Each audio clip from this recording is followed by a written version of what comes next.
YouTube channel GB Ekumene, dan juga teman-teman yang mendengarkan kami melalui siaran radio yang terhubung dengan Nyaski Network. Semoga Tuhan memberkati kita semua dimanapun kita berada.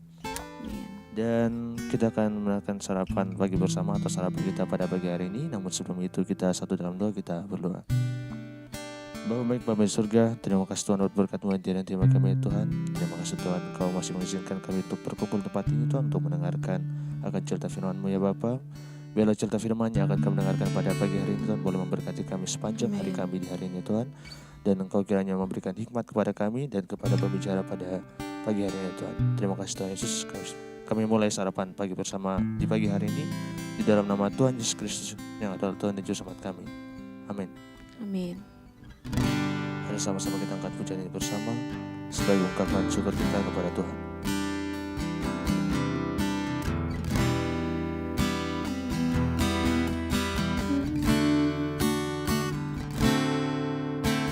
Sungguh besar setiamu,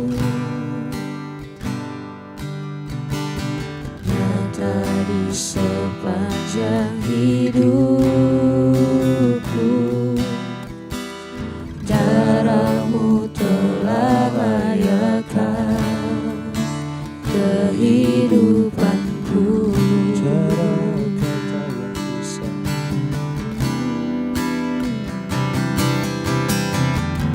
Tiada kata yang bisa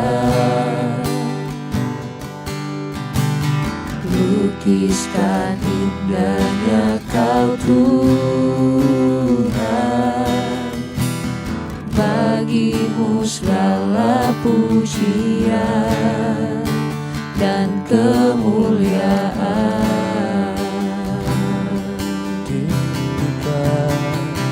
Ku tinggikan Engkau Tuhan, melebihi segalanya, lebih dalam ku menyembah, dalam roh dan kebenaran ku tinggikan Engkau Tuhan, melebihi segalanya, lebih dalam ku menyembah, dalam roh dan kebenaran selamanya.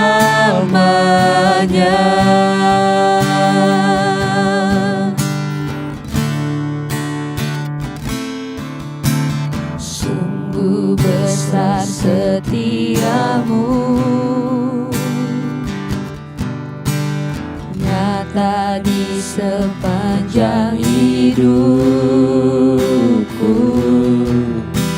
Darah-Mu telah layakkan kehidupanku.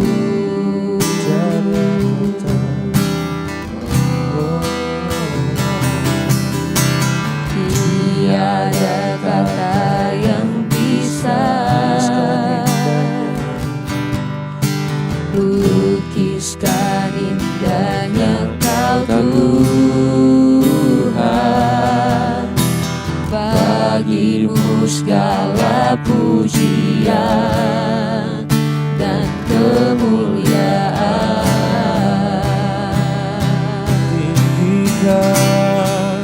Ku tinggikan Engkau Tuhan, melebihi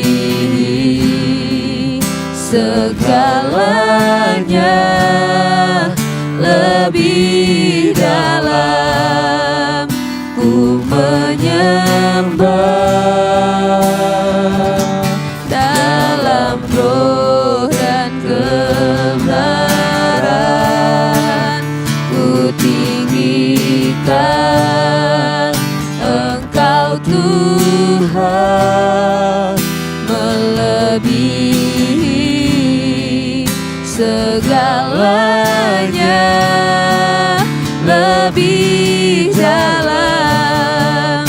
Ku menyembah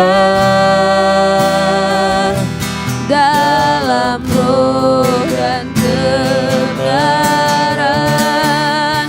Ku tinggikan Engkau Tuhan, melebihi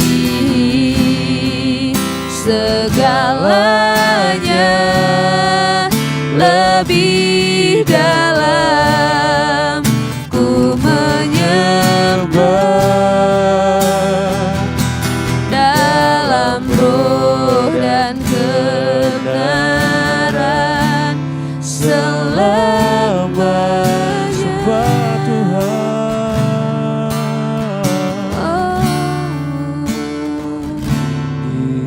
Kan Engkau Tuhan,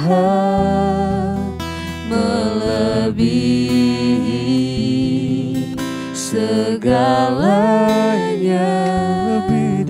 lebih dalam. Ku menyembah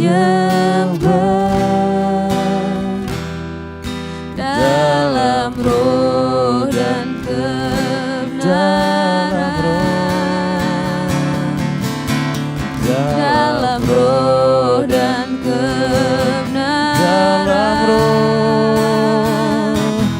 dalam roh dan kebenaran selamanya.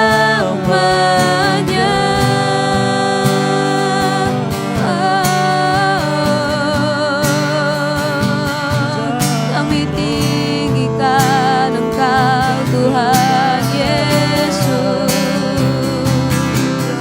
kami tinggikan Engkau Tuhan sepanjang hidup kami. Buat kasih setiamu kami bersyukur, kami bersyukur Tuhan. Bagimu Kau yang layak terima pujian,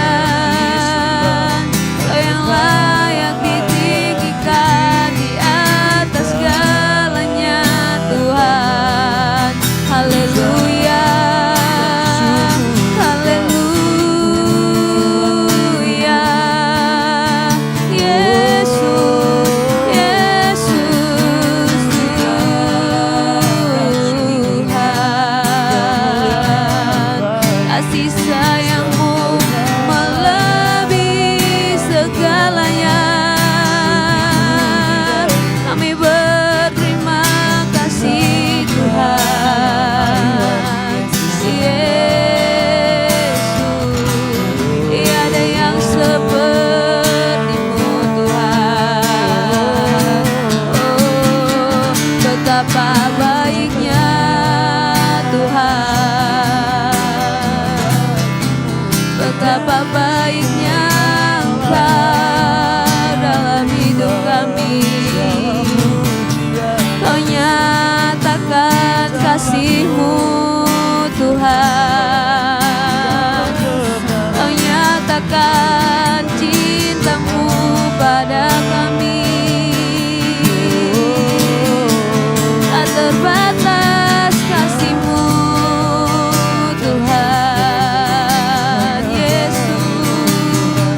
Kami bersyukur, kami anak-Mu,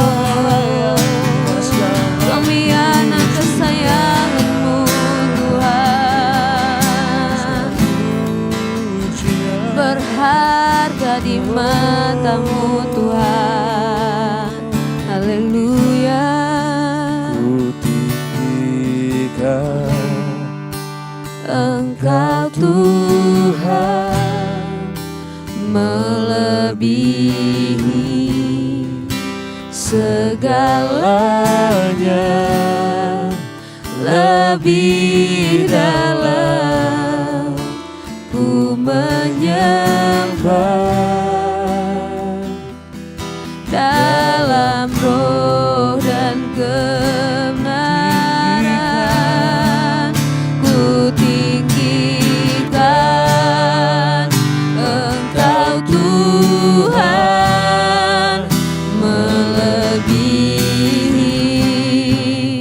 segalanya lebih dalam ku menyembah dalam roh dan dalam dalam roh dan kebenaran, dalam roh dan kebenaran selamanya.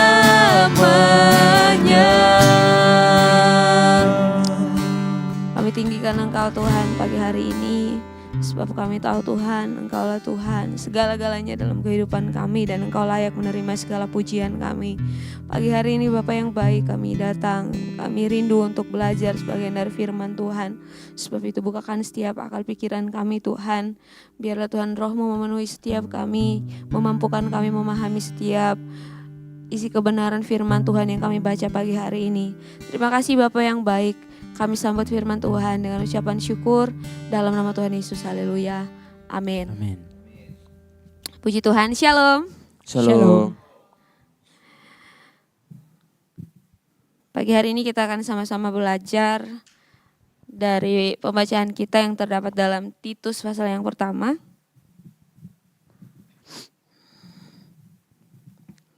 Titus pasal yang pertama kita akan baca ayat 1 sampai ayat yang ke-6. Kita akan baca secara bergiliran, satu orang satu ayat.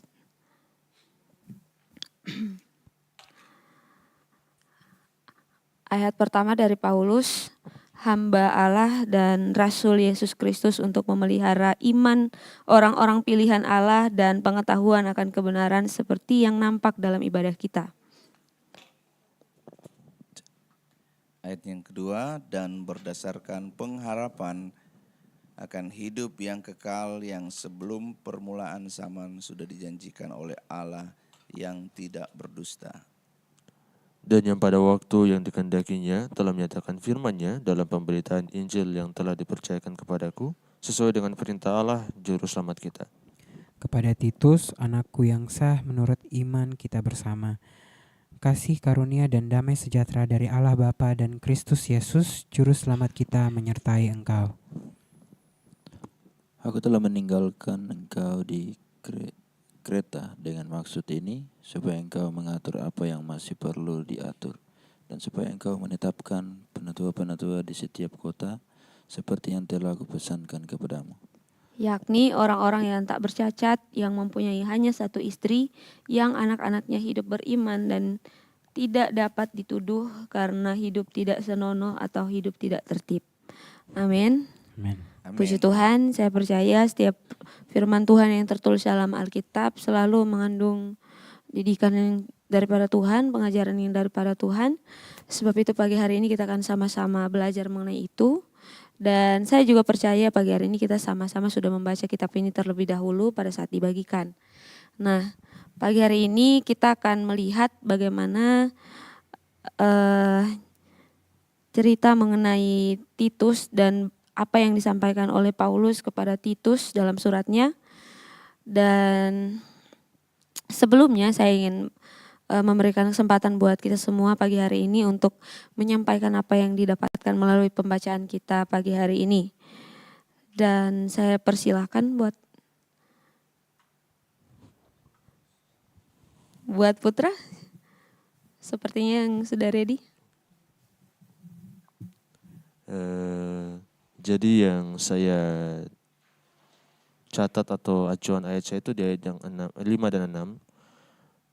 Yang pada intinya itu membahas di mana Titus itu diutus untuk atau diminta oleh Rasul untuk menetapkan penatua-penatua di setiap kota.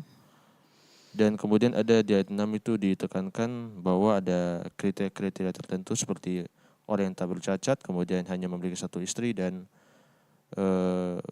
tidak dapat dituduh karena hidupnya tidak senonoh atau tidak tertib. Jadi di sini tuh ada kriteria-kriteria tertentu yang Rasul minta supaya untuk menjadi penatua-penatua. Jadi tidak sembarang orang bisa menjadi atau menjadi penatua-penatua kota. Itu hanya orang-orang yang tertentu yang punya kriteria-kriteria ia memenuhi apa yang Rasul bilang. Kemudian saya coba cari juga di chat GPT kemarin. Kira-kira apa saja syarat-syarat begitu, apakah ada syarat-syarat lain di Alkitab yang menentukan apakah seorang itu bisa menjadi penatua atau orang yang di sini saya mintanya hamba Tuhan seperti itu. Dan di sini dibilangnya itu harus ada panggilan rohani dulu. Itu dalam Roma 12 ayat 4, kemudian ada pengakuan jemaat 1 Timotius 5 ayat 22 dan bermoral baik dan iman yang tak bercacat dan bercela. Dan itu semuanya ternyata tidak sembarang orang tuh bisa naik loh untuk menjadi pelayan atau dalam sini itu penatua kota. Jadi harus memiliki, pokoknya tidak sembarang lah. Intinya seperti itu mungkin dari Ada saya. kriterianya. Ada kriteria. Oke, thank you Putra. Putra belajar bahwa pagi hari ini ternyata pelayanan menjadi hamba Tuhan itu ada kriterianya. Dan itu tertulis di dalam pembacaan kita pagi hari ini. Nah, dari Kak Peter sendiri melihat pembacaan kita ini, apa yang Kak Peter dapatkan? Surat Titus itu surat yang dipakai untuk pelayanan pastoral. Jadi kalau kita lihat di situ muncul kata penilik jemaat, muncul kata penatua. Jadi di situ Titus diminta untuk mengatur hal-hal yang perlu di dalam pelayanan jemaat. Jadi ketika seseorang yang akan dipercayakan untuk menjadi pemimpin dalam gereja, ada persyaratan-persyaratan, hal-hal yang mesti diperhatikan. Terutama di dalam keluarga, dihormati di keluarga, baru dipercayakan untuk di dalam pelayanan. Jadi itu bukan persyaratan yang mudah ya. Tetapi untuk waktu saya membaca ini secara pribadi, saya menemukan kembali bahwa di dalam perjalanan Rasul Paulus ketika memenangkan Titus, Titus itu bukan orang Yahudi, dia non-Yahudi. Jadi di situ saya kembali diingatkan bahwa tidak firman Tuhan, Alkitab itu bukan hanya untuk satu kaum saja, bukan untuk satu golongan saja, tapi untuk semua orang, semua usia, semua strata, semua status, siapapun itu bisa belajar mengerti firman Tuhan. Jadi apa yang saya dapatkan ini ada dua hal yang saya temukan sama, itu yaitu Timotius itu disebut sebagai anak rohani dari anak yang sah di dalam iman, dan Titus juga disebut anak yang sah di dalam iman. Jadi dua orang ini mereka sama-sama dipercayakan Paulus untuk melayani di tempat mereka masing-masing. Yang membedakan itu saya lihat adalah dari sisi usia. Timotius itu masih sangat muda, Titus itu tidak dikatakan secara eksplisit usianya. Tetapi di sini kita belajar bahwa sejak muda tanggung jawab apapun, mau itu di gereja, mau itu di rumah, dimanapun, kita harusnya belajar untuk ketika sudah bilang iya, itu konsekuensi yang harus kita bayar. Apalagi karena hal itu akan terbawa sampai kita nanti bertumbuh menjadi dewasa, membangun rumah tangga.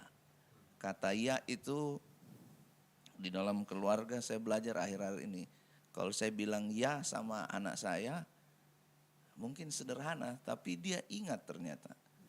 Oh, bapak sudah janji nanti kalau sudah sehat mall. Nah, itu dia akan ingat terus. Mungkin saya lupa, mungkin istri saya juga, nanti dia lupa ini. Ternyata tidak. Jadi kalau kita dalam hal-hal yang kecil itu dari sejak kita muda, kita harus belajar untuk bertanggung jawab. Jadi dalam kitab Titus ini yang saya temukan bahwa Alkitab itu bukan hanya untuk satu kelompok saja, untuk satu golongan saja. Memang banyak orang yang memperdebatkan tentang Alkitab, tapi kita tetap percaya sebagai orang Kristen yang percaya kepada firman Allah, bahwa firman Allah itu ya dan amin.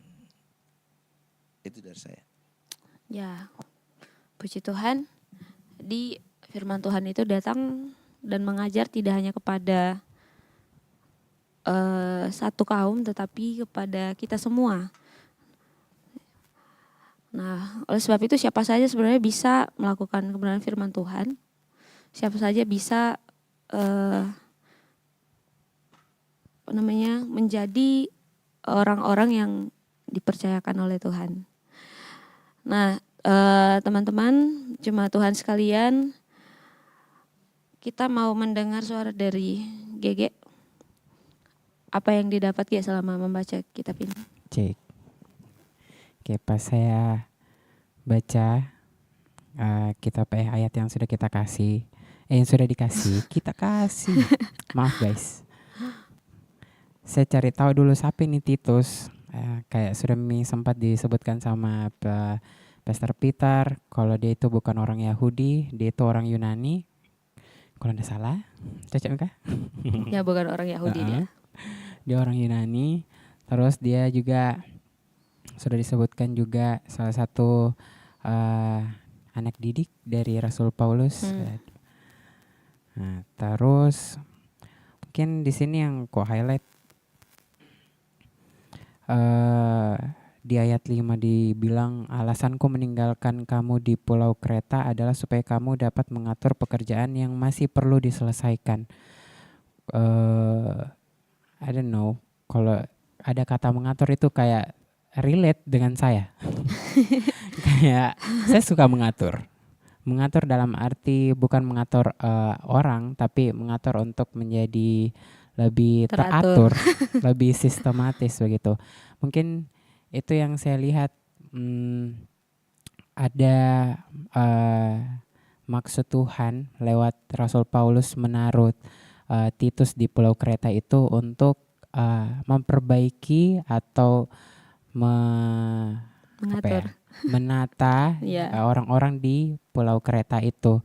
Dan mungkin kita juga yang ada di gereja saat ini, masing-masing kita ditempatkan sama Tuhan di posisinya kita masing-masing, sebagai leader kah, sebagai anggota kah, ataupun apapun itu di gereja, itu pasti ada maksud dan tujuannya, untuk baik itu untuk menata gereja kah atau menata dirinya kita sendiri. Oh, haleluya. Kayak gitu. Itu yang saya dapat. Terima kasih. Puji Tuhan. Itu ya. Setiap kita yang hadir di sini pasti punya maksudnya Tuhan dalam kehidupan kita. Maksud-maksud tertentu itu entah untuk gereja ini, lebih khususnya untuk kita secara pribadi. Nah, kalau Anjas, apa yang didapat? Wah.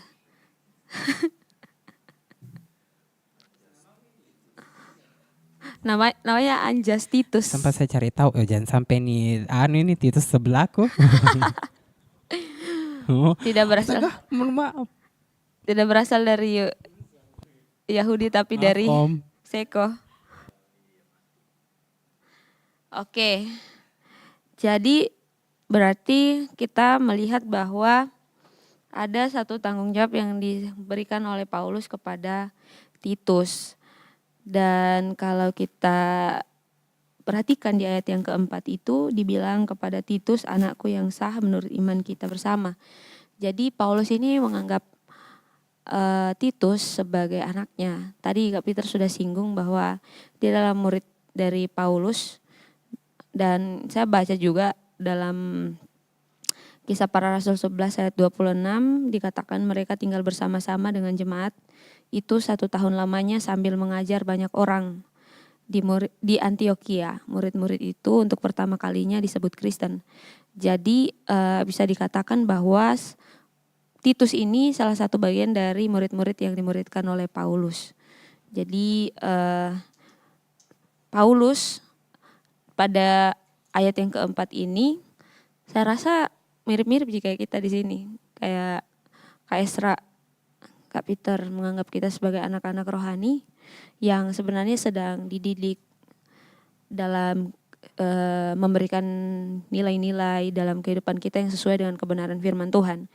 Nah, pagi hari ini kita mau melihat bahwa sebelum adanya tanggung jawab diberikan pada kita, ternyata ada pengajaran-pengajaran yang telah lebih dahulu kita terima. Jadi saya juga percaya bahwa Paulus ini tidak sembarang menempatkan orang di dalam satu tugas pelayanan. Kalau kita lihat Paulus sudah memberikan kriteria-kriteria kepada Titus. Jadi sebelum dia memberitahukan kepada Titus orang-orang seperti apa yang harus dipilih, saya percaya juga dia menaruh kriteria kepada Titus ini juga untuk dipilih. Nah, kita akan belajar lebih dalam bagaimana generasi muda kita semua bisa menjadi generasi yang tangguh melalui pembacaan kita pagi hari ini. Kalau yang saya lihat, ayat 5 seperti yang Gege katakan, aku telah meninggalkan engkau di Kreta dengan maksud ini.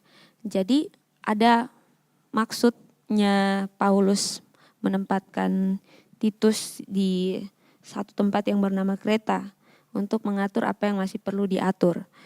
Jadi dengan kata lain, kita percaya bahwa Titus ini orang yang sudah bisa mengatur.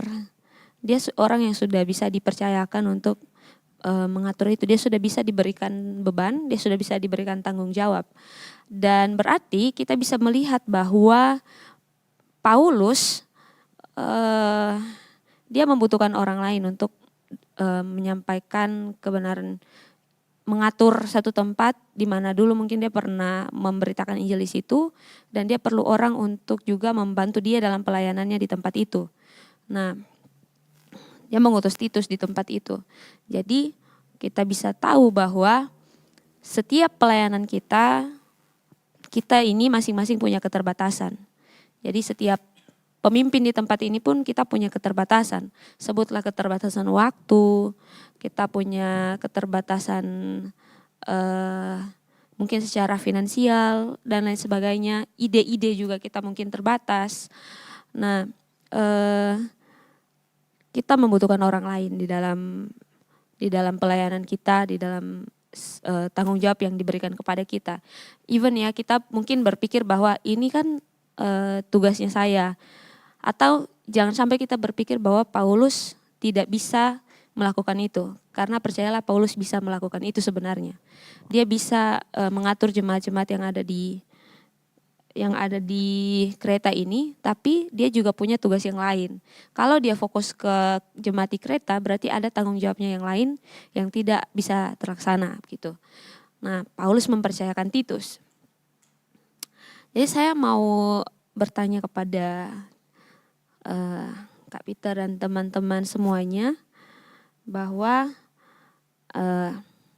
dari kisah dua orang ini kita mau belajar lebih dalam lagi mengenai kenapa Paulus itu menggunakan kata anakku yang sah di dalam iman. Apakah ada maksud tertentu di dalam panggilan itu?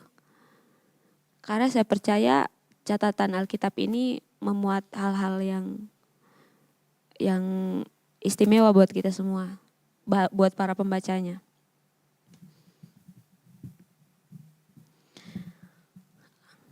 Ada yang ingin berpendapat?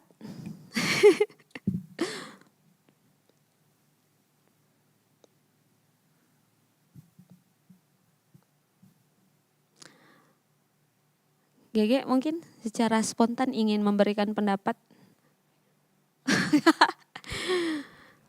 Oke, sebenarnya tadi sudah disinggung Kak Peter mengenai keluarga. Jadi ternyata setelah dipikir-pikir bahwa pengajaran pertama kali itu didapat dari dalam keluarga. Di situ kita diajarkan pertama kali, kita mendapat pengajaran yang sangat awal di dalam keluarga. Jadi makanya Paulus memanggil Titus dengan sebutan anakku. Jadi dia mau menyatakan bahwa keluarga itu begitu pentingnya. Nah, ini juga maksudnya berbicara buat setiap keluarga-keluarga yang mendengar suara ini di pagi hari ini, bahwa ternyata keluarga kita itu adalah pembentukan pertama generasi selanjutnya. Jadi buat para orang tua, kita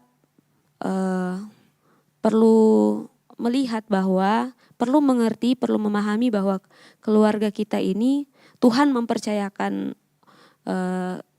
orang tua sebagai orang yang mendidik pertama kali anak-anaknya.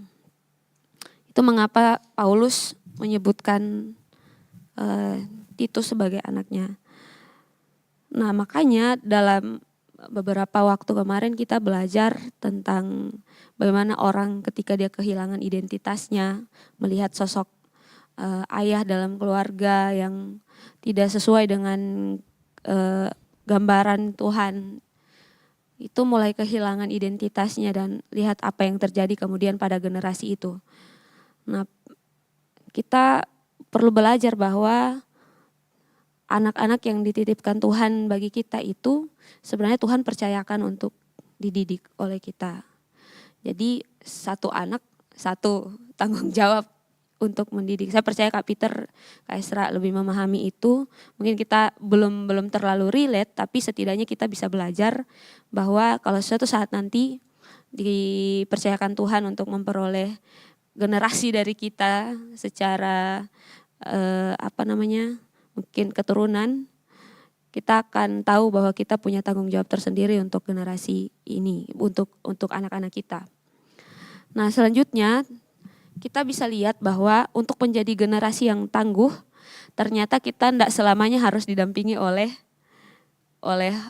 orang tua kita, oleh kakak rohani kita. Maksudnya didampingi secara fisik, selalu ada keberadaannya. Buktinya kita, misalnya saya pagi hari ini ada di sini dan terpisah dari orang tua saya misalnya.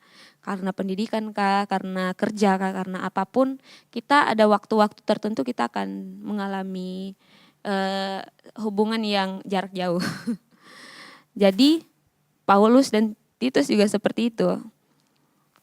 Apa yang harus dilakukan untuk menjadi generasi yang tangguh? Ya awalnya ya harus mengikuti pengajaran yang tadi. Sebelum kita bisa bisa menjalankan tugas secara mandiri itu. Nah, mungkin ada pandangan lain dari Kak Peter dan teman-teman mengenai generasi, bagaimana generasi yang tangguh ini bisa kita pelajari dari pembacaan kita.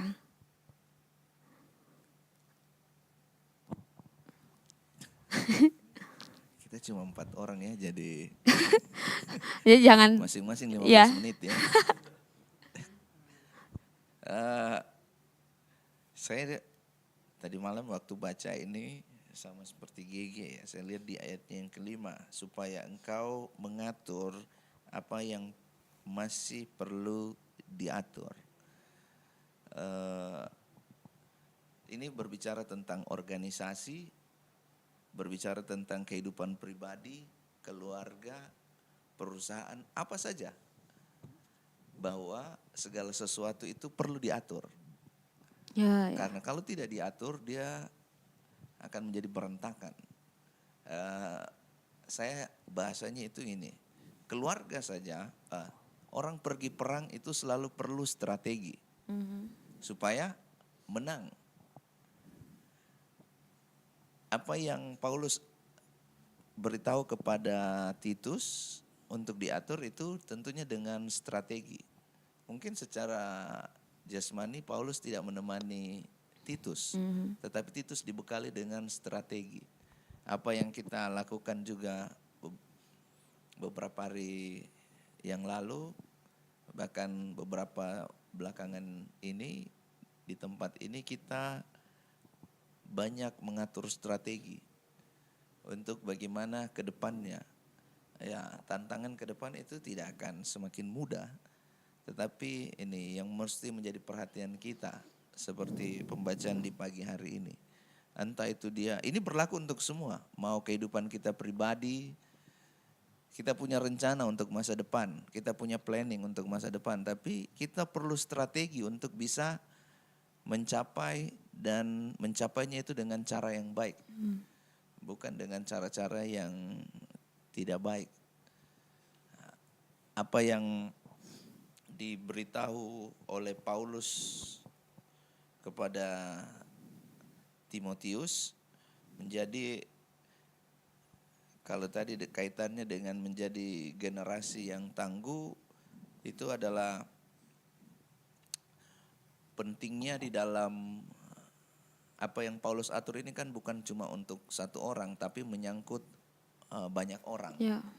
Nah, ada hal yang penting kalau kita bicara tentang strategi, bahwa di dalam strategi itu semua bagian itu penting, semua pribadi itu penting, semua individu itu penting.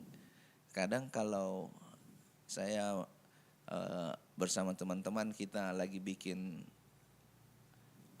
materi untuk satu musik, instrumennya itu banyak yang kita butuhkan. Itu berarti setiap pemain itu penting di dalamnya. Oh, part saya cuma 2 kali bunyi di dalam satu lagu ini.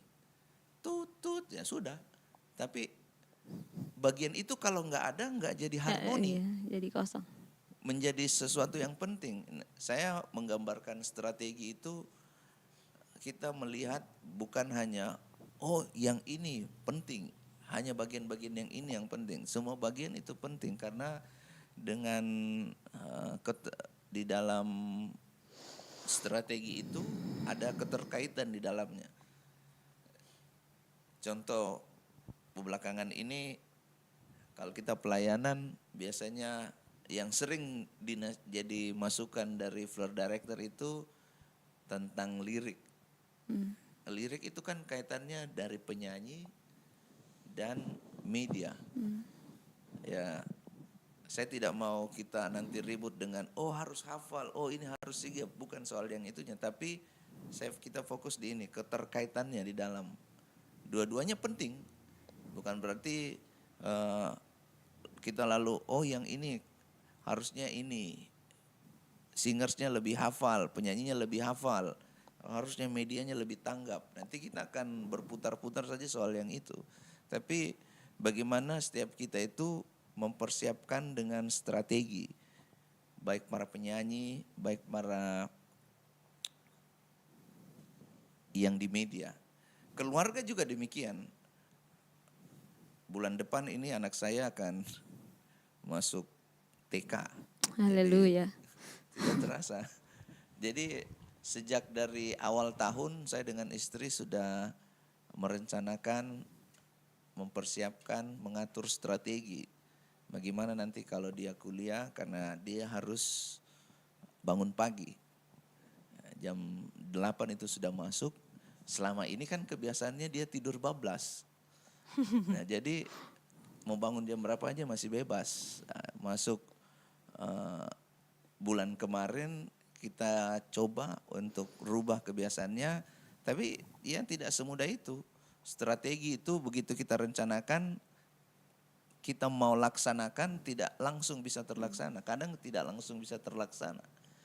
Kita butuh usaha di dalamnya, kita butuh proses, kita butuh pengulangan di dalamnya, dan sampai sekarang masih berproses untuk bangun pagi. Jadi kembali lagi apa yang saya lihat di ayatnya yang kelima ini, bahwa Timotius datang,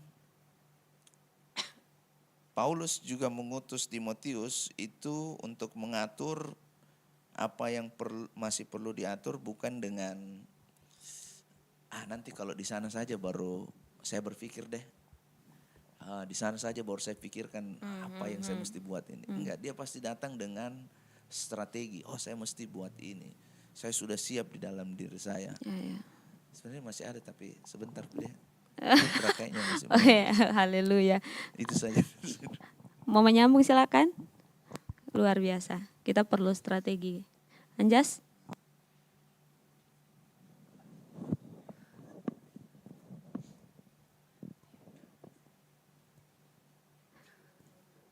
Putra? Enggak. Kameramen. Oke, kayaknya kalau kita perhatikan tadi dari Kak Peter itu ada satu kata yang bersit di pikiranku, yaitu persiapan. Itu strategi paling mantap menurut saya. Dan kalau dibaca kalau kita perhatikan di ayat yang ke-6, Paulus itu sudah kasih tahu kriterianya orang-orang yang akan dipilih oleh Titus. Jadi apa sih kaitannya dengan kita di tempat ini? Nah, ternyata kita sebagai orang-orang yang dipilih untuk menjadi leader, karena berarti di bawah kita masih ada lagi orang-orang yang kita pimpin, orang-orang yang juga mengatur hal-hal yang kecil yang mungkin kita percayakan juga kepada mereka. Ada satu hal penting yang perlu kita lakukan, yaitu membuat panduan pelayanan. Itu ternyata Alkitabiah ya. ternyata itu bagian penting yang perlu kita lakukan. Karena yang tadi Kak Peter bilang, supaya kita tidak bingung pada saat kita pelayanan, kita tidak bingung apa yang harus kita lakukan, kita tidak tahu. Jadi kita perlu ada panduan pelayanan, dan sebagai seorang murid, sebagai seorang yang dipercayakan, kita juga perlu untuk membaca panduan itu dan mengikutinya. Makanya akhir-akhir ini para leader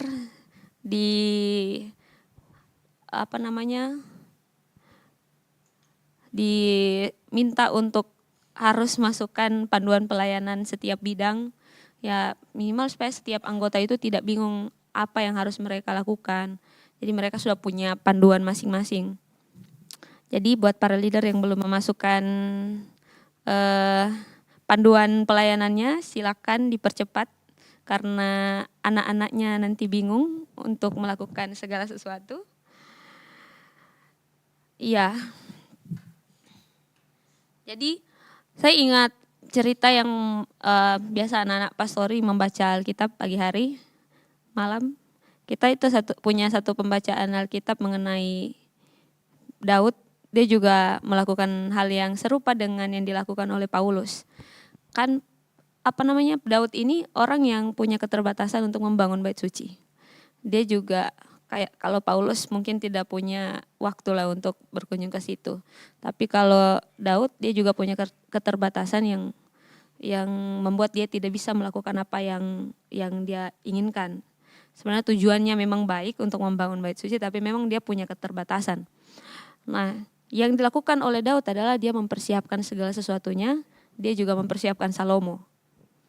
Nah, kita perlu belajar bahwa generasi kita juga perlu ada persiapan.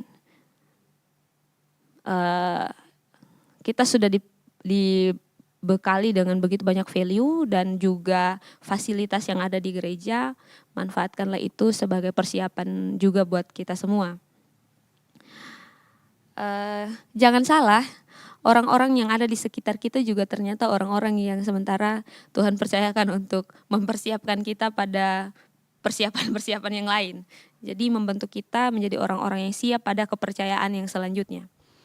Jadi mungkin Kakek mau memberikan masukan atau mungkin ada yang relate dari kisah ini mengenai persiapan, mengenai meregenerasi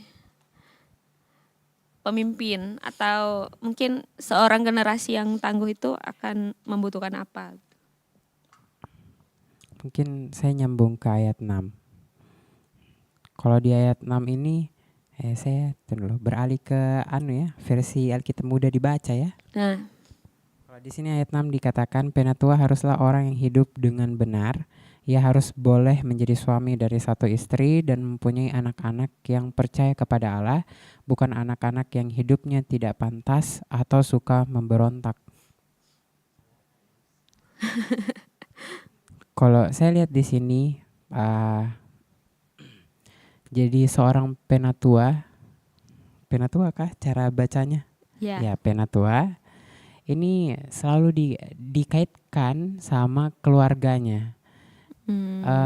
Artinya ada responsibility dari seorang orang tua yang harus juga mempersiapkan anaknya, Ya. begitu.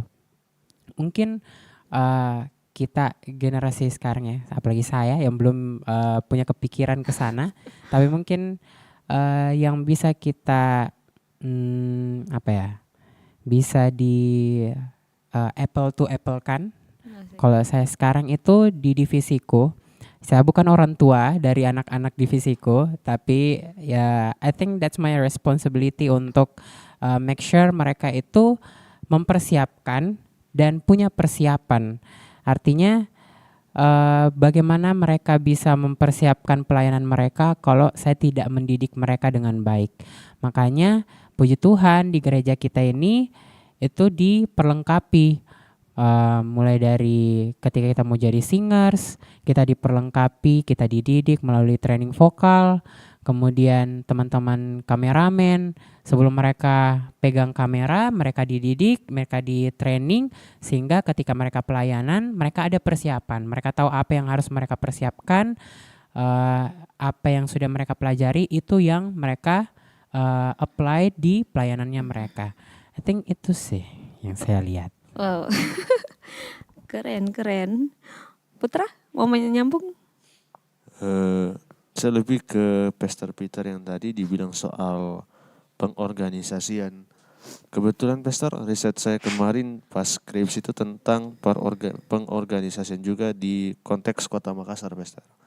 Dan di situ saya catat mengenai 4 prinsip manajemen.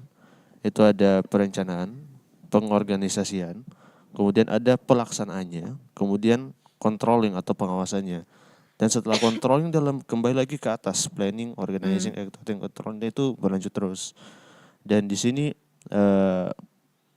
tidak seperti yang Pastor Peter bilang, itu tidak bisa dibilang satu divisi lebih penting dari divisi yang lain atau satu bidang lebih penting dari bidang yang lain, karena semua itu bagian dari pengorganisasian dan semua itu seperti gerigi mesin. Berkaitan. Jadi setiap gerigi itu akan menggerakkan gerigi-gerigi yang lain, sehingga kalau ada gerigi yang rusak, gerigi lain pasti akan terpengaruh.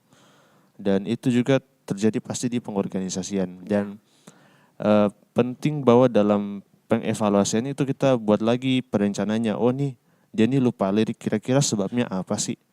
Kemudian di breakdown masalahnya, kemudian kita buat lagi perencananya supaya hal serupa tidak terjadi lagi. Kalaupun terjadi lagi, apa sih masalahnya? Diulang lagi dan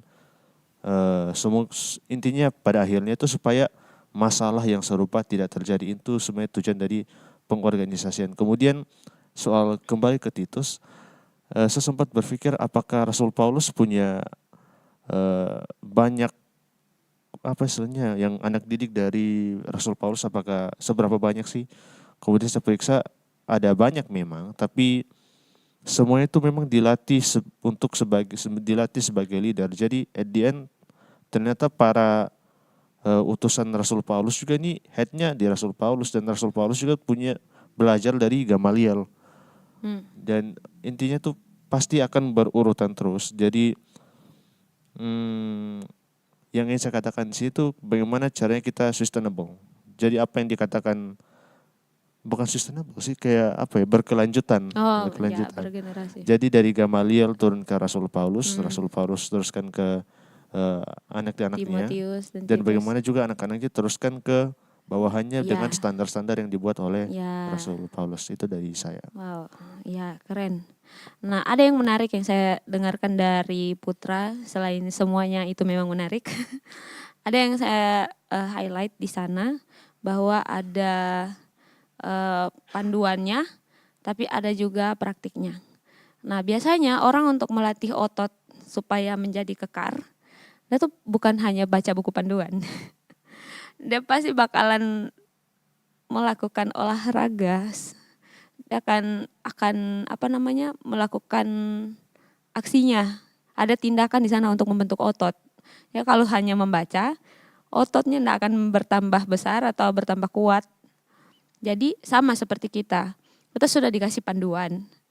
Nah, bagaimana supaya kita ini jadi orang-orang yang terlihat ada perkembangannya, ada yang berbeda dari pelayanan sebelumnya.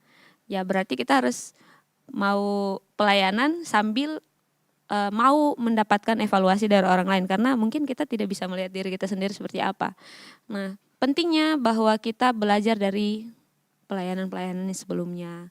Belajar juga melihat apa yang masih kurang, apa yang perlu diperbaiki, kira-kira saya butuh apa. Dan percayalah di tempat training juga butuh orang untuk apa namanya itu yang instrukturnya. Kalau di gym apa namanya itu? Nggak tahu lah. PT. Nah, di tempat ini juga kita punya orang yang training kita, orang di atas, leadernya kita di atas, bahkan kita punya orang di bawah yang sedang kita latih gitu. Jadi dari sama seperti yang Putra katakan bahwa kita itu seperti orang yang saling berkaitan satu sama lain. Jadi kalau misalnya kita punya hati untuk pelayanan, kita tidak akan berpikir bahwa suksesnya saya ya suksesnya saya. Jadi kayak ada orang yang berpikir masa bodoh, yang penting saya jadi lebih baik dari yang kemarin, saya jadi lebih baik hari ini tanpa memikirkan generasi selanjutnya akan seperti apa. Nah, pagi hari ini kita belajar dari Paulus. Dia memang memberikan tugas kepada Titus, selain dia memberikan bekal, dia juga memberikan kepercayaan. Itu saya bilang kepercayaan penuh sih, tanggung jawab yang penuh. Jadi Titus ini tidak hanya sudah dibekali dengan nilai, dengan segala didikannya Paulus. Dia juga ternyata dikasih tanggung jawab, akhirnya kayak ini sudah waktunya kamu untuk melakukan sesuatu. Dari semua yang sudah kamu pelajari, sudah waktunya kamu untuk mengaplikasikan semua yang telah kamu terima. Gitu. Jadi untuk kita belajar bahwa untuk menjadi orang yang tangguh ternyata tidak hanya lahir dari kita pintar, kita hafal urutan-urutan panduan itu, apa yang tertulis di dalam panduan, tetapi kita melakukannya. Nah, sama seperti kita juga membaca Alkitab, itu juga panduan dalam kehidupan kita. Bukankah itu juga sebenarnya kalau kita melakukan itu, otot-otot rohani kita sedang terlatih. Nah, mungkin ada yang ingin menanggapi ini lebih lanjut, Anjas? Tadi sudah mengangguk-angguk, sepertinya sudah mempunyai sesuatu yang ingin dikatakan. Oke, terima kasih. Saya dapatkan mengenai persiapan. Saya belajar dari kehidupan Paulus, terus bagaimana dia mempersiapkan Timotius dan teman-temannya. Saya pelajari dari situ, ini ada hubungan antara kakak rohani dan adik rohani begitu. Saya pelajari dari Paulus ini seperti yang Kak Vero sudah dijelaskan tadi. Paulus ini mempersiapkan Titus dan kawan-kawannya bagaimana supaya bertanggung jawab dalam setiap apa yang diberikan, seperti yang dilakukan oleh Titus di Kreta. Dia harus bisa menjadi seorang pemimpin yang bisa dipercaya. Nah, dan juga saya pelajari di sini bagaimana tadi Kak Vero menjelaskan di ayat 4, di situ dikatakan bahwa kepada Titus anakku yang sah menurut iman kita bersama, kasih karunia dan damai sejahtera dari Allah Bapa dan Kristus Yesus juru selamat kita menyertai engkau. Nah, saya dapatkan dari sini yang dikatakan dengan anakku yang sah menurut iman. Saya pelajari bahwa karena mereka ini memiliki hubungan yang sangat baik, memiliki hubungan lebih daripada teman, bahkan lebih dari sahabat, bahkan sudah menjadi satu keluarga, begitu. Jadi Paulus tahu bagaimana imannya Titus.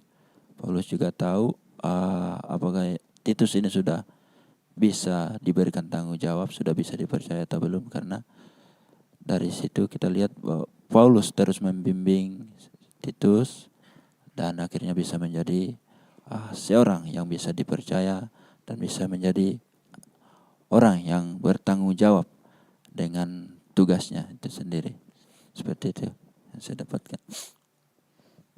Baik, saya melihat kata tanggung jawab di sana. Jadi seorang leader akan memberikan tanggung jawab kepada anak didik yang sesuai dengan kapasitasnya. Jadi kadang juga tanggung jawab itu akan memperlihatkan siapa kita sebenarnya. Nah, pentingnya bagi kita sebagai leader untuk mempersiapkan generasi kita selanjutnya dan melihat kapasitas dari orang-orang yang kita pimpin ini, mereka sudah siap, tapi kadang kita juga perlu memberikan mereka tugas untuk mereka menjadi siap. Kadang-kadang bisa seperti itu. Kalau kita baca, Paulus bilang, aku telah meninggalkan engkau di Kreta dengan maksud ini. Jadi kalau kita baca mungkin sebagai orang-orang yang pernah diberikan tanggung jawab, mungkin kadang kita tidak mengerti kenapa kita dikasih tanggung jawab itu. Tapi ternyata setiap tanggung jawab itu ada maksudnya. Entah untuk melatih otot kita, untuk menjadi lebih kuat, atau mungkin kita juga dilatih untuk generasi selanjutnya. Jadi sebagai seorang pemimpin, coba kita tempatkan diri kita seperti Paulus. Dia mengajar dengan begitu baik, dia juga melepaskan anak didiknya, tapi bukan berarti dia lepas tangan. Dia mempercayakan anak didiknya, dia terus mengawasi, dia terus memberikan surat kepada Titus. Kita bisa lihat dalam tulisan-tulisan ini dalam surat ini gitu. Dan dari sisi Titus, kira-kira apa yang bisa kita pelajari? Kalau dari, atau mungkin teman-teman atau Kak Peter punya pandangan, Putra GG punya pandangan mengenai Titus secara pribadi sebagai seorang murid, dan Paulus sendiri sebagai seorang yang mempercayakan muridnya. Gitu. Kalau Titus di sini punya orang yang memimpin dia, orang yang juga dia pimpin. Silakan Ge. Cek. Ini pesan untuk Uni dan Dimas. Jadi tolong belajar dari sosok Titus ini. Dia dikasih kepercayaan sama Rasul Paulus untuk mengatur. Ada 3 mode sebenarnya yang bisa kita belajari dari, bukan 3 mode, value. 3 mode kah value? Value-nya kita. Seperti yang saya sudah bilang ke kalian, 3D. Apa pertama? Discover, terus develop, sama deploy. Nah, seperti yang saya sudah sampaikan kepada kalian berdua, kalian punya tugas yang baru sekarang untuk 3D orang-orangnya kalian. Jadi semangat, kalian boleh mencontoh Rasul Paulus, bagaimana dia 3D kepada Timotius dan Titus, dan kemudian Titus diberikan tugas lagi untuk 3D kepada orang-orang di Pulau Kreta. Nah, lihatlah apa yang perlu kalian cari dari orang-orang itu. Jadi kita bisa kembangkan juga bidangnya kita. Semangat guys. Dadah. Astaga. Dadah. Putra mungkin.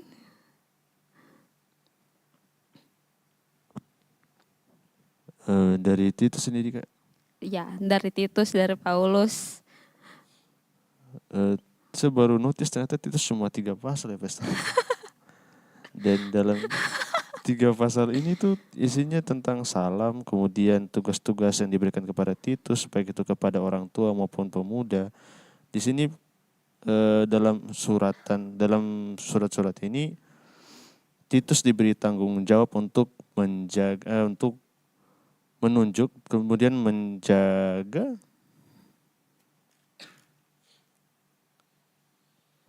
ada tugas-tugas Titus untuk untuk apa sih katanya tuh, untuk mendevelop dari jemaat-jemaat Tuhan yang di tempat Titus ditempatkan. Di sini percuma Titus diperintahkan kalau tidak dilaksanakan juga. Jadi penting untuk saya yakin Titus melaksanakan untuk hal itu.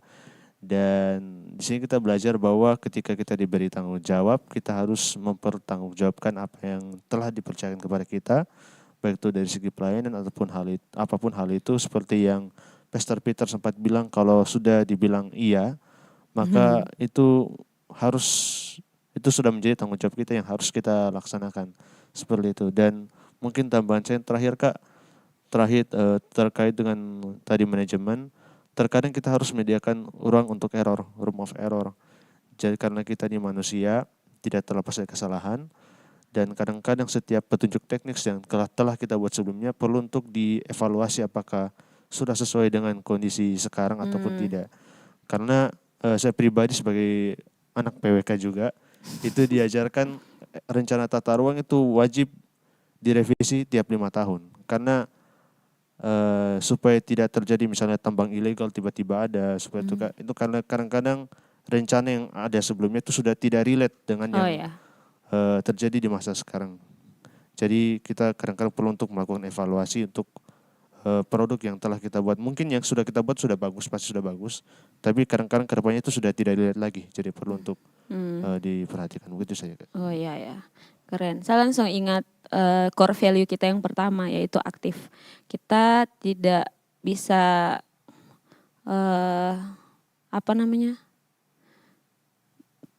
memberikan satu buku panduan lalu tidak relate sama kejadian yang kita alami.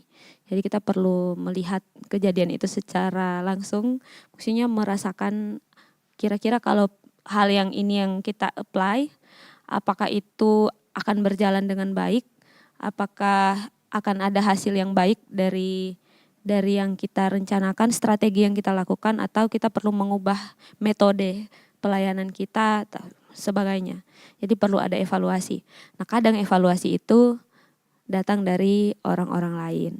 Dan yang satu hal yang perlu kita pelajari adalah kita harus bisa menerima evaluasi dari orang-orang lain. Misalnya Kak Peter. Kak Peter tuh sering memperhatikan kita saat kita pelayanan di altar. Kadang tuh pas sebelum mau keluar di sana langsung sini dulu. Ada evaluasi dulu sini.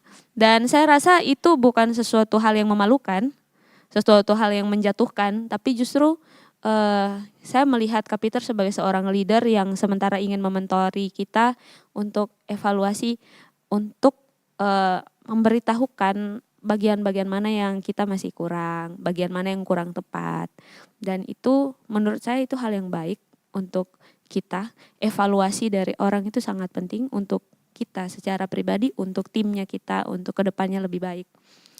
Nah, bagus sekali Putra bilang evaluasi supaya kita makin relate dengan apa yang jalan. Nah, sebagai seorang pemimpin, saya rasa Gege juga setelah dia melepaskan tugas kepada Uni sebagai leader, nggak akan maksudnya meninggalkan dua orang ini berjalan langsung terserah mereka, tapi pasti Gege bakalan evaluasi. Mungkin Gege tidak mengatur lagi hal-hal yang spesifik, tetapi dia akan melihat bagaimana cara kerja dari dua orang yang diberikan tanggung jawab ini. Nah, kalau Kak Peter mungkin ada yang ingin disampaikan? Kalau kita dikasih kepercayaan dan kita disupport di dalam kepercayaan itu, maka setiap orang yang diberi kepercayaan itu harus menjawab kepercayaan itu. Punya tanggung jawab untuk menjawab kepercayaan itu, bukan menjawab terima kasih untuk kepercayaan. Kita perlu menjawabnya dengan tanggung jawab. Tanggung jawab itu kaitannya dengan sampai selesai atau totalitas. Enggak iya di awal, di tengah-tengah berubah, di akhir iya lagi. Jadi dalam hal apa saja, mau di pekerjaan, hal ini berlaku untuk segala hal. Mau di pekerjaan, di keluarga, bahwa setiap kali kita dikasih kepercayaan, kita harus jawab kepercayaan itu dengan tanggung jawab. Kalau di dalam rumah, di keluarga, saya dan istri belajar kasih kepercayaan hal-hal yang kecil untuk anak-anak. Jadi dididik untuk kakaknya harus belajar tanggung jawab kemana adiknya pergi. Karena Agatha ini sudah mulai lincah, tiba-tiba hilang. Di mana Agatha? Di mana Agatha? Kita lalu mulai cari dia di mana. Jadi karena sama-sama aktif, jadi kamu harus ikuti adikmu kemana pergi. Jadi tempat-tempat yang berbahaya itu kita tutup, kita kasih tahu ini berbahaya sama kakaknya. Supaya dia belajar untuk kalau dia mau ke sini, contohnya ke tempat colokan listrik yang di tembok itu ditutup. Kalau dia ke sini langsung berteriak, panggil. Kalau dia ke dapur, ke tempat-tempat pisau atau apa, langsung panggil. Jadi kita pun harus punya responsibility. Kita harus punya tanggung jawab di dalamnya. Mau dalam pekerjaan, dalam pelayanan. Saya juga orang yang diberikan kepercayaan, diberikan tanggung jawab. Ada orang-orang yang memberikan kepercayaan di dalam pelayanan, di dalam hal apa saja itu saya harus menjawab itu dengan tanggung jawab.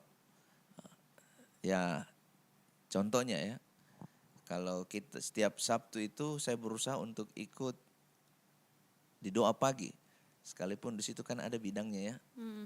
Ada bidang Iya. PW, Luar biasa. bidang apa sekarang? Dokumentasi, PDD. PDD. Ya. Nama saya tidak ada di situ. Itu bagian saya tidak ada di situ kecuali dia PAW ya. Tuh, saya harus hadir di situ. Tapi saya belajar untuk mendisiplinkan diri saya bahwa ini bukan untuk siapa-siapa tapi untuk saya pribadi, bukan supaya saya jadi orang yang maha hadir. Tuhan dong. Jadi, tapi setiap kita pun harus itu bertanggung jawab dengan diri kita dan ada hal-hal yang kita planningkan di dalam diri ini. Jadi dari yang saya lihat ya, Paulus memberikan kepercayaan kepada Titus untuk mengatur apa yang masih perlu diatur. Dan Titus kalau kita baca di dalam pasal 1 sampai pasal 2, pasal 3 kita akan melihat bagaimana Titus menjawab kepercayaan itu dengan tanggung jawab.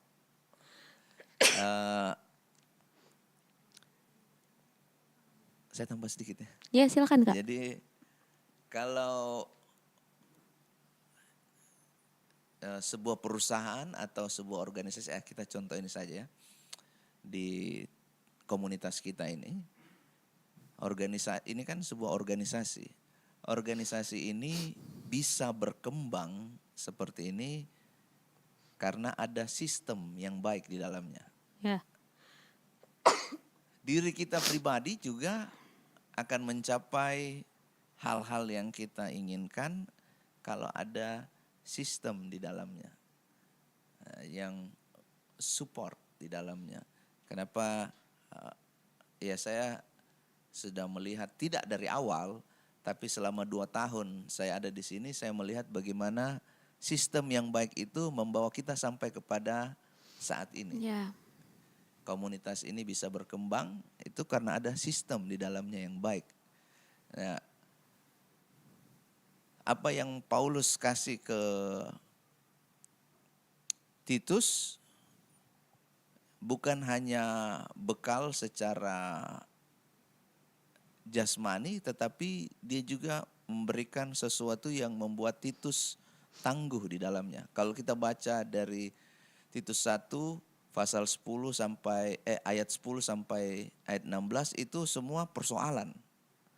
Jadi kalau Titus tidak tangguh di dalam, mungkin dia juga angkat kaki ya, karena ada persoalan yang dihadapi oleh Titus, orang-orang yang memberontak, orang-orang yang tidak mau diatur, pemfitnah dan lain-lain sebagainya. Sekarang untuk kita di tempat ini, di komunitas kita ini, ya di komunitas kita ini tidak sempurna, tetapi di dalamnya ada sistem yang baik supaya ini kita semua mau tunduk dan mau diatur. Karena kalau seseorang tidak mau diatur, wah Susah. repot itu. Ya. Ya kita harus bertanya, engkaukah Mesias yang dijanjikan? Atau kita harus menantikan. Jadi saya lebih waktu membaca ini saya lihat kalau komunitas kita sampai pada saat ini itu karena ada yang mensupport, sistemnya yang itu juga berlaku dalam perusahaan. Kalau dia usahanya mau bagus, maju, harus ada sistem pengelolaan keuangan yang baik, pengelolaan apa yang masuk dan apa yang keluar itu harus seimbang. Dalam kehidupan kita dan dalam organisasi juga berlaku hal yang sama. Jadi kita belajar apa? Kalau kita dikasih kepercayaan, kita disupport di dalam kepercayaan itu, maka kita harus menjawab kepercayaan itu dengan tanggung jawab. Tanggung jawab dari dalam diri kita itu sampai selesai, bukan setengah-setengah, tapi totalitas. Itu saja. Wow, thank you Kak Peter. Dan saya melihat bagaimana orang ingin dipimpin dan orang yang kemudian memimpin dan berpikir bahwa generasi saya harus jadi generasi yang bisa meregenerasi juga. Kalau di ayat yang pertama itu saya melihat ada sesuatu. Paulus di dalam surat ini dikatakan dari Paulus hamba Allah dan Rasul Yesus Kristus untuk memelihara iman orang-orang pilihan Allah dan pengetahuan akan kebenaran seperti yang nampak dalam ibadah kita. Jadi saya lihat di sini ada hatinya Paulus memang untuk memelihara orang-orang iman orang-orang pilihan Allah. Jadi yang perlu kita miliki sebagai seorang leader, sebagai seorang murid, sebagai orang yang diberikan tanggung jawab, kita harus pertama-tama itu punya hati. Tuhan selalu memakai orang yang mau, orang yang menjawab setiap panggilannya Tuhan. Even kita kalau dibilang tidak ada apa-apanya sama orang-orang yang kita contohi, misalnya sebagai seorang WL, kita tidak ada apa-apanya sama Yesus Abraham, sama WL-WL yang lain. Tapi kita diberikan kepercayaan oleh Tuhan. Jadi milikilah hati sebenarnya. Milikilah hati untuk paling tidak lebih baik dari hari yang kemarin. Jadi yang tadi sudah disinggung sama Putra, kita perlu evaluasi supaya relate.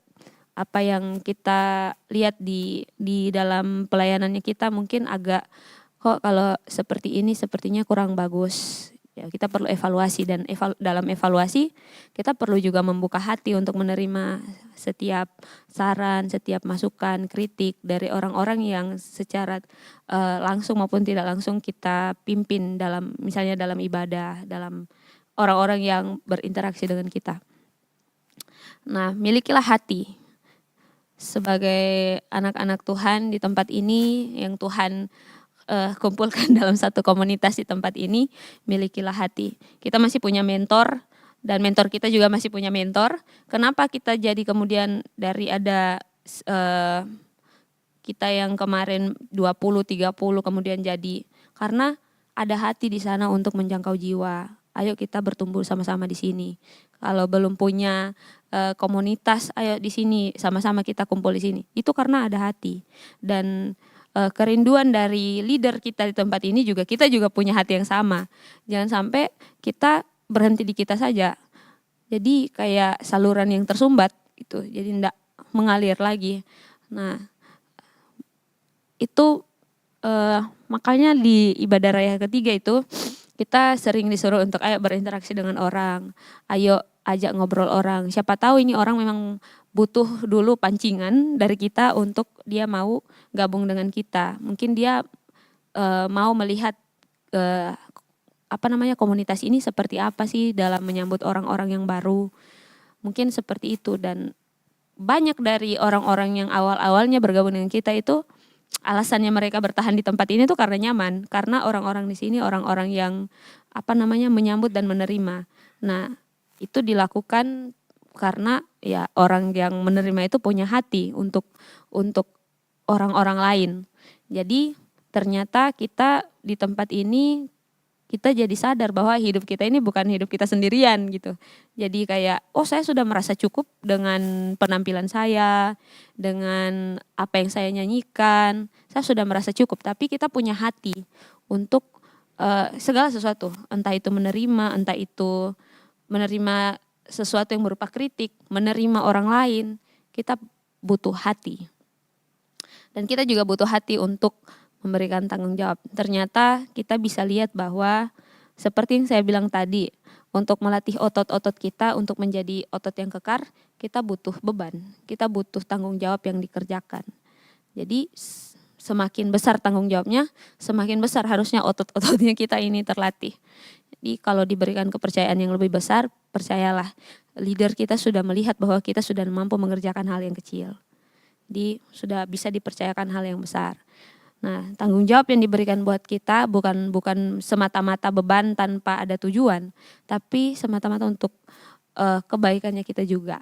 Ya enggak mungkin juga leader kita memberikan tanggung jawab yang terlalu bagaimana, karena sebenarnya tanggung jawab yang diberikan kita untuk melatih kita, mendidik kita.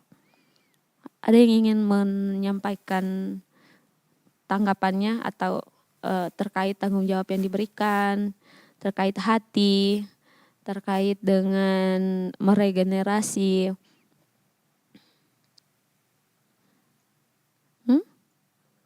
Kameramen. Sebagai orang yang lama di tempat ini, Virgi. Saya datang di tempat ini, Virgi sudah memang Virgi loh.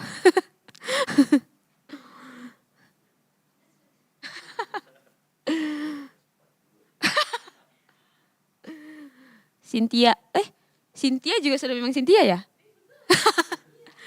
Cynthia juga generasi awal ya, ya kan? Oh iya, silakan Cynthia.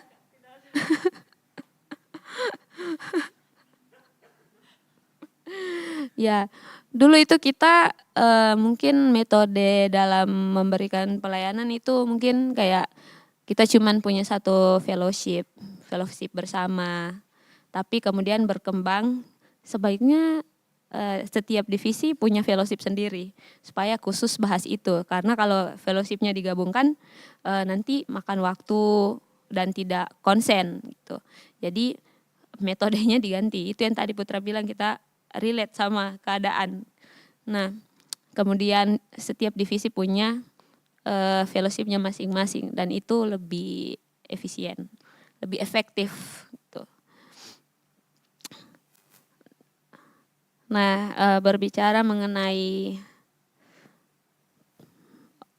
murid dan guru, kita harus ingat bahwa sepanjang hidup kita ini adalah murid. Jadi milikilah hati untuk selalu mau dimuridkan.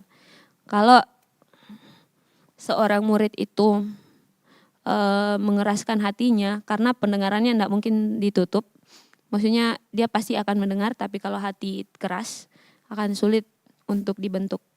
Tapi milikilah hati seorang murid yang punya hati yang lembut, punya tanah hati yang subur, yang gembur gitu, yang kalau ditaburi benih itu langsung bertumbuh.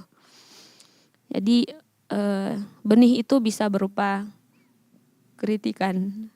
Jadi untuk menumbuhkan hal-hal yang baik dalam kehidupan kita. Jadi kalau misalnya kita ditegur, kita diajar, lagi dievaluasi, jangan anggap sebagai sesuatu yang orang itu mau menjatuhkan kita, tapi pandanglah orang yang memberikan masukan itu sebagai mentornya kita. Pandanglah apa yang kita terima itu sebagai ajaran yang akan membangun, yang akan menguatkan otot-otot kita. Karena saya percaya Alkitab juga mengatakan bahwa orang yang bisa melakukan tanggung jawabnya dalam perkara kecil akan dipercayakan yang lebih besar gitu. Kita bukan mengejar apa yang lebih besar, tapi bagaimana kita bisa menjawab setiap kepercayaan yang Tuhan berikan buat kita. Kepercayaan kita juga bukan hanya tugas-tugas kita, kayak tugas video ibadah kita, tapi orang lain juga termasuk kepercayaannya kita. Orang-orang yang kita pimpin juga itu adalah kepercayaan buat kita untuk bisa menanamkan value bagi mereka khususnya dalam gereja ini. Nah, mungkin ada yang ingin disampaikan lagi buat kita semua sebelum kita memberikan closing statement.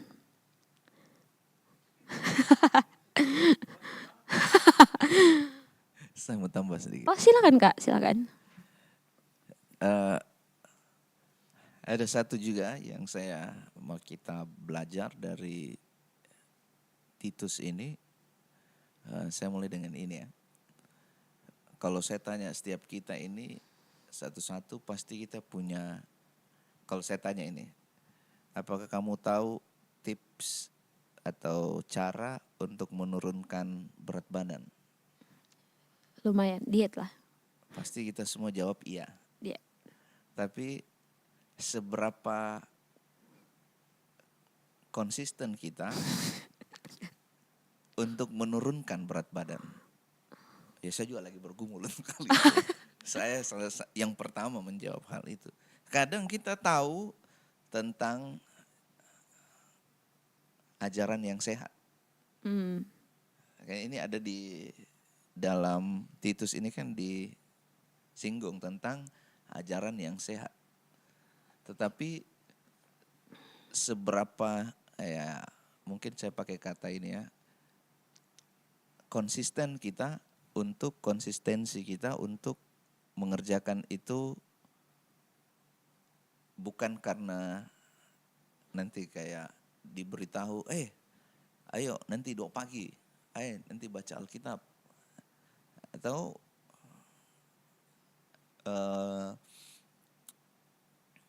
nanti disuruh, nanti diperintahkan baru dikerjakan. Tapi tadi kita sudah belajar, untuk kita mau melatih otot kita itu harus kita sendiri yang Bergerak.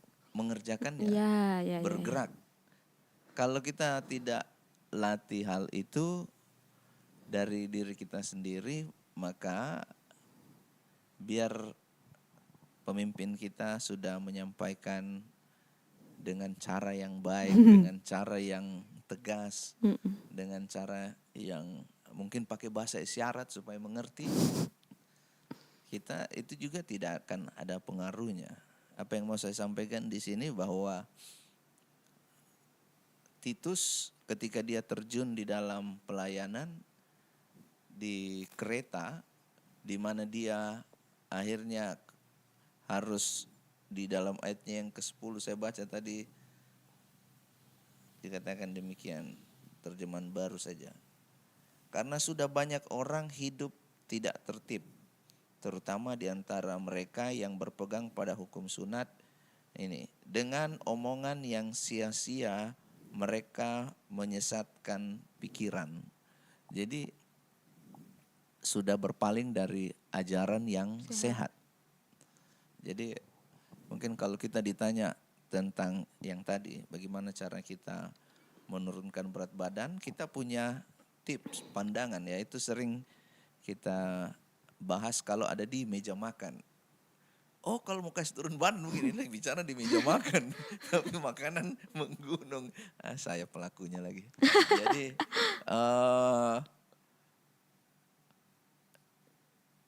kita harus punya konsisten dan persistence, kegigihan. Mungkin di dalamnya itu ada rasa tidak nyaman di dalam diri kita. Ada rasa tidak enak saya lakukan ini, bukan diriku ini. Tetapi ini kebenaran, ini hal yang harus kita ikuti. Contohnya ya, saya ambil contoh saja. Kalau kita di tim PAW pelayanan, terus kita habis minum air gelas, terus kita taruh seperti itu saja, tergeletak seperti itu saja, terus difoto. Siapa punya pelaku ini? Janganlah langsung, yang duduk di sini si Putra, yang duduk di sini si Gege. Kita hafal tempat duduknya. Kita ingat, ini orangnya. Tapi sebenarnya itu berlaku karena di situ disebut tim PAW. Itu berarti saya ada di dalamnya. Saya harus bertanggung jawab juga di dalamnya. Bagaimana kita tidak sibuk untuk menunjuk satu jari ke orang lain, tetapi ada banyak jari yang Mengarah ke kita. mengarah kepada diri kita sendiri. Jadi kegigihan itu penting, konsisten itu penting untuk kita bisa bersama-sama mencapai apa yang Tuhan rencanakan dalam hidup kita.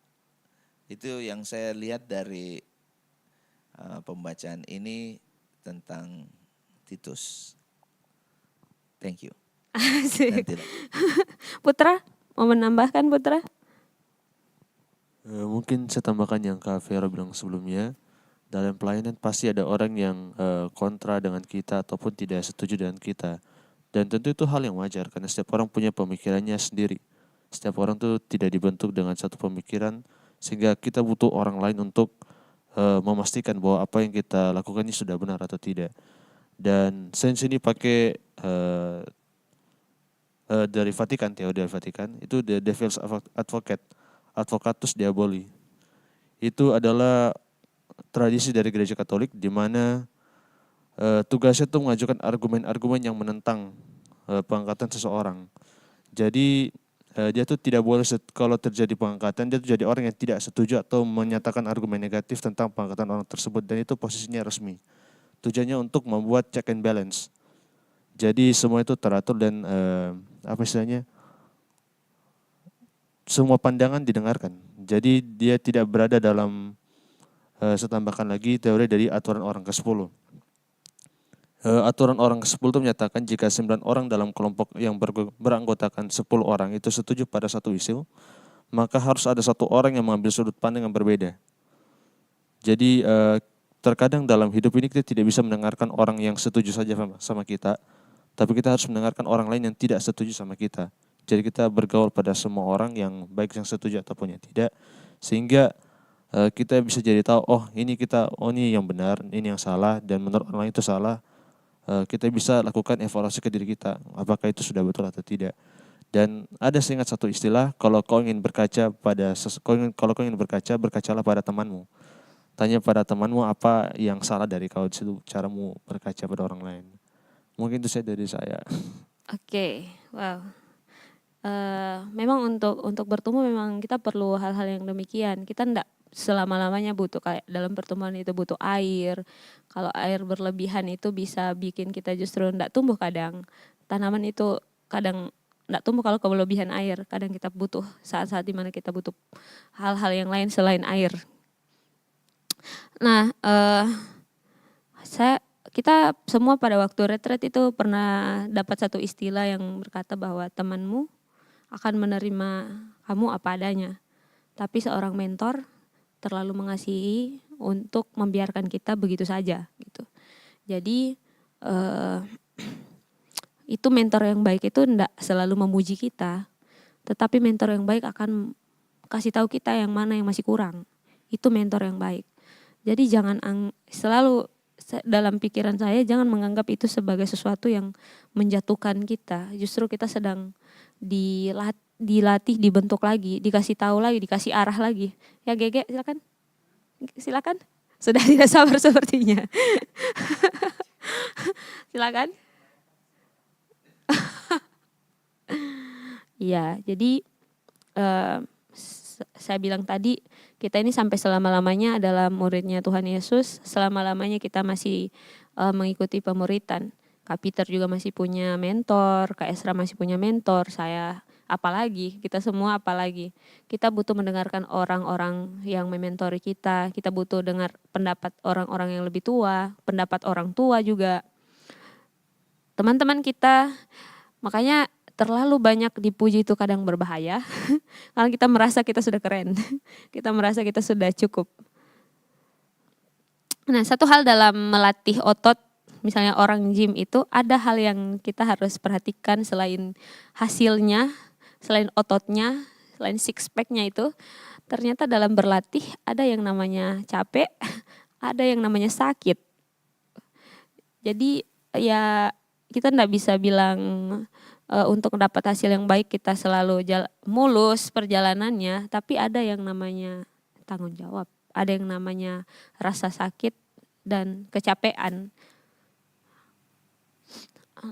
Dan itu terjadi dalam setiap pelayanannya kita. Nah, bagaimana kita untuk mengatasi itu? Kita perlu sadar bahwa memang jalan ke sana itu butuh yang itu semua, butuh capek, butuh ikut panduan, butuh istirahat kadang. Nah, tadi Kak Peter sudah menyampaikan dengan begitu jelas buat kita, Putra juga, bahwa kita perlu mendengar hal-hal yang berlawanan dengan kita supaya kita jadi seimbang gitu. Gege mau menyampaikan sesuatu, Anjas? Ya, saya mau lihat di ayat yang ke 3 dan 4 dikatakan dan yang pada waktu yang dikehendakinya telah menyatakan firman-Nya dalam pemberitaan Injil yang telah dipercayakan kepadaku sesuai dengan perintah Allah juru selamat kita. Jadi kita mengerti bahwa Paulus juga dipercayakan oleh Tuhan. Jadi setiap leader kita juga orang-orang yang dipercayakan oleh Tuhan. Bahkan di Alkitab menyatakan bahwa pemerintah di tempat kita berada juga orang-orang yang dipercayakan Tuhan. Nah, selanjutnya kepada Titus, anakku yang sah, menurut iman kita bersama, kasih karunia dan damai sejahtera dari Allah Bapa dan Kristus Yesus Juru Selamat kita menyertai engkau. Jadi seorang leader itu juga bisa menguatkan orang yang dipimpinnya. Bisa juga punya semacam ini, menguatkan. Dia tidak meninggalkan begitu saja, tapi bisa mensupport minimal dalam doa. Jadi kalau misalnya bertambah orang yang kamu pimpin, makin lamalah doamu gitu. Karena menyebutkan nama orang yang dipimpin. Itulah kenapa Kak Ezra, kalau misalnya kita di dalam ground itu sudah 30, 40, pertanyaannya adalah kalau kamu berdoa kamu sebut satu-satu enggak itu orang.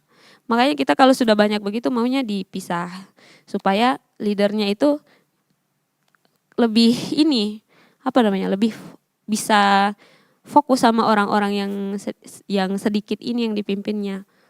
Baru nanti dalam kumpulan yang besar kita bersama-sama. Nah,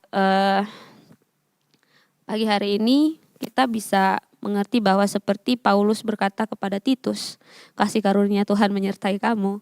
Tuhan juga mengatakan hal yang sama pada murid-muridnya. Kita juga pagi hari ini mendapatkan satu hal yang sama, bahwa Tuhan menyertai kita dalam proses pemuridan kita, dalam kita juga meregenerasi teman-teman kita, anggota-anggota kita. Tuhan menyertai kita semua. Jangan pernah lupakan itu dalam hal kita menjadi merasa lelah, merasa sakit, merasa apapun itu, Tuhan menyertai kita. Jadi jangan takut selama kita melakukan yang seperti Paulus katakan, kebenaran yang dipercayakan, jalan saja, Tuhan menyertai kita. Mungkin ada trial error, dulu Goal CC banyak sekali trial errornya. Tapi puji Tuhan, semakin kesini kita semakin belajar dari hal-hal yang sudah kita lalui. Oke, Kak Peter ada closing statement, Anjas? Saya berharap kita punya closing statement masing-masing. Mungkin dari untuk guru, untuk orang tua, untuk setiap orang yang memimpin. Mungkin ada statement-statementnya masing-masing. Atau untuk murid-murid yang sementara saya ajar. Kak Peter kan punya banyak anak. Anak perkiboran.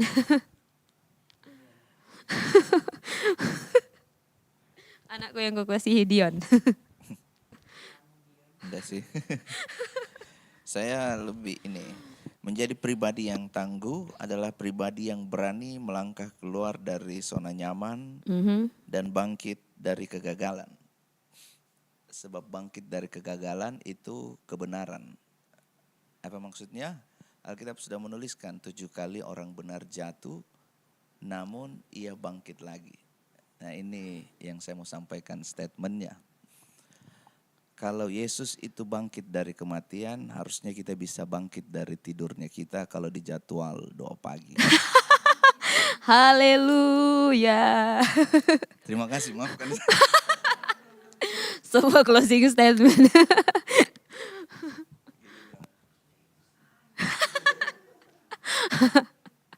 Dalam hati berkecamuk.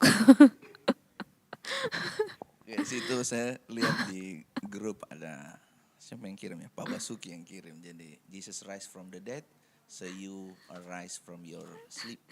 Iya ya. Keren. Thank you Kak Peter. Anjas. Astaga. Sama.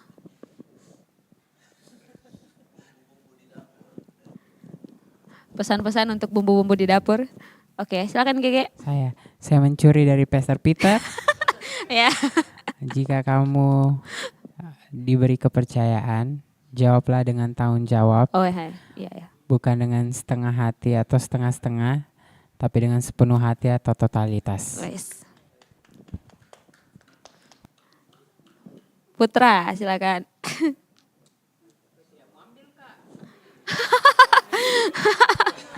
Jangan setengah kameramen. Ulang. Ulang. Oke. Jadi 3, 2, 1. Jadi closing statement saya, jika kamu diberi kepercayaan, jawablah dengan tanggung jawab. Bukan dengan setengah hati atau setengah-setengah, tapi dengan sepenuh hati atau totalitas. Wes. Paham. Putra.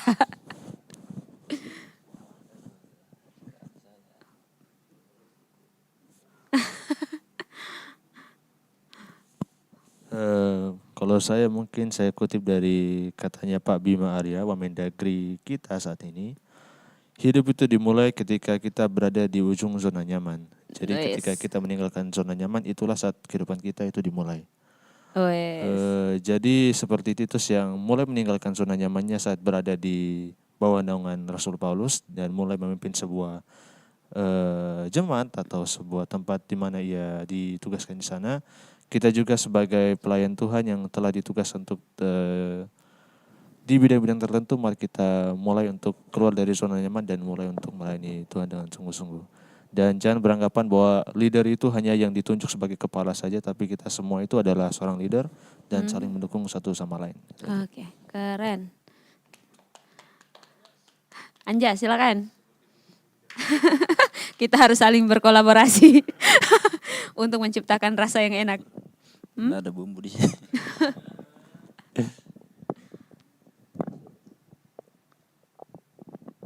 Oke. Kopi-kopi saja.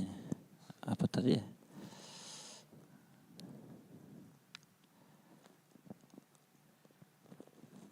Belajar dari hal-hal yang kecil.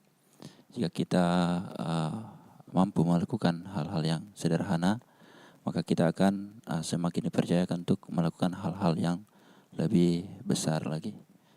Seperti itu. Terima kasih. Terima kasih. Oke, kalau dari saya, ya Cynthia, Virgi siap-siap ya closing statementnya. Oke.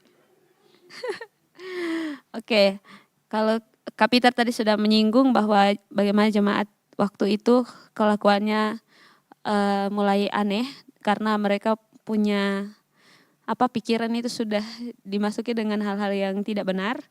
Jadi kita lihat dari Paulus, dia mau bilang bahwa kamu itu saya utus untuk melakukan yang ini loh. Maksud saya ke tempat kamu yang itu, kamu supaya bisa mengatur ini. Jangan sampai kamu jadi terpengaruh dengan hal-hal yang demikian.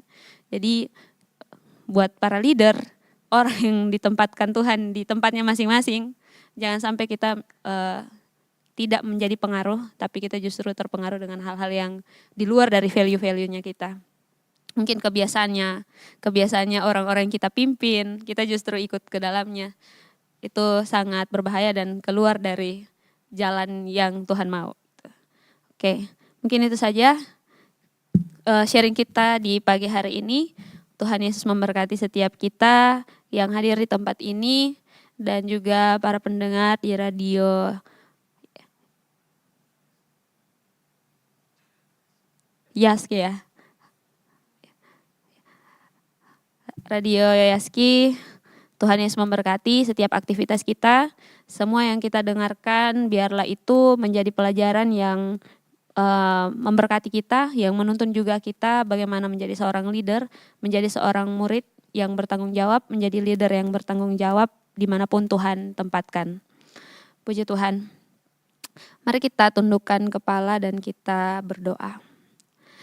Bapa, kami mengucap syukur buat firman Tuhan yang telah kami baca dan telah kami sama-sama pelajari pada pagi hari ini Tuhan. Kami percaya bahwa Tuhan selalu punya maksud tertentu dalam kehidupan kami saat kami berada di satu tempat dalam satu tugas yang Tuhan percayakan. Sebab itu Tuhan, pagi hari ini kami minta Tuhan mampukan kami, dan Tuhan biarlah Tuhan Yesus memberikan hati yang benar-benar rindu untuk melakukan pelayanan kami dengan sepenuh hati Tuhan.